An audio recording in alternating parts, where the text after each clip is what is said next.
Welcome to your History Assessment Training module for Moody Health Center at Texas Chiropractic College. I'm Dr. Corey Mayon, the Director of Clinical Education, and I'll be leading your module today. Today's module will cover how you do a history assessment, some of the questions that are involved in the assessment, and we'll do an example of a history on the assessment portal. Let's say you're ready to do a history. You'll access your assessment portal and fill out the assessment intro page. Then you'll select the history type. Please select all boxes that apply. Next are 4 to 5 data collection points. The reason it's 4 to 5 is the first question may be an NA depending on the type of history that you're observing. We'll cover the questions next. There is a note section at the bottom so that you can make any notes that you need to in the room about the history. An average is taken of the 4 to 5 scored components, and students can check it later to see if they are at or above benchmark for their clinic. Remember to give verbal feedback and then document that verbal feedback on the feedback page of the assessment link. Here is a copy of the handout you were given. On the top of the page, it's the individual questions with a title and a question summary in parentheses. On the right-hand side, under MC, are the meta-competencies linked to each question. Let's go over the titles of each question. Question number 1. This evaluates the reasoning of a family history. Did the student ask the correct family history questions? This is why we have FAO-MASH as a prompt in parentheses. If the student's not taking family history, you may select NA on this question. Question number 2, reasoning. This is OPPQRST.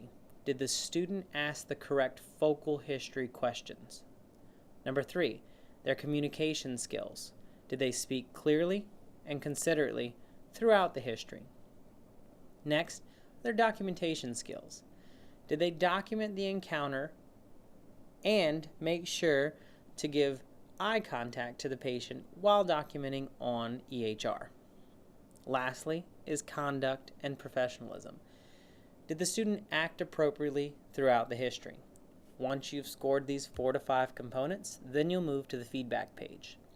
You'll select the assessment, which is history, and then document a short description of the verbal feedback that you gave on what went well and things to work on. Next, you'll choose if clinical education review is required, type the specifics into the CER boxes, and then type in your verification code, which is a 4-letter code provided by you to the clinic data manager. Let's see what this looks like. Walk into the room, access your assessment portal. Type and click the name of the attending doing the evaluation, which is yourself. Then select the intern you're evaluating. Choose the clinic that they are in, and then type the chart number. Next, we're going to select the case type, alumni, case study, outpatient, outreach, staff, student, or other. And for this one, we're going to put training.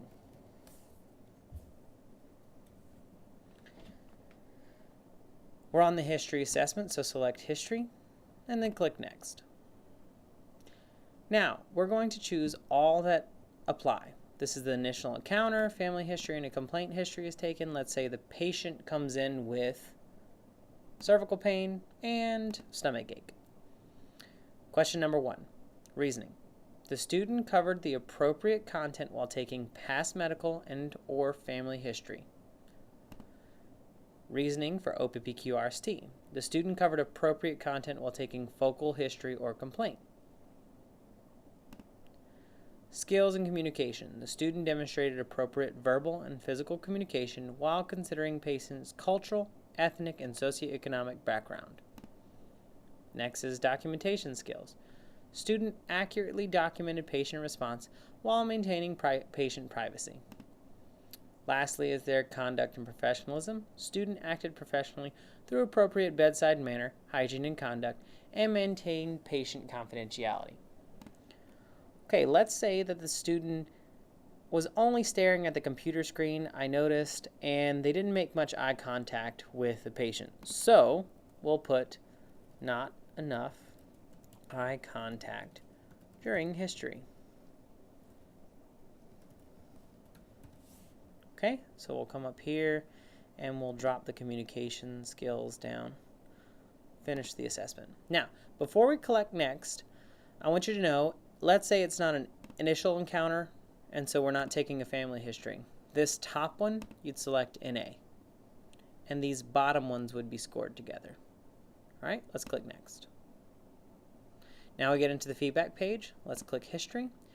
Remember what we talked to the student about? So, what went well? Covered, appropriate,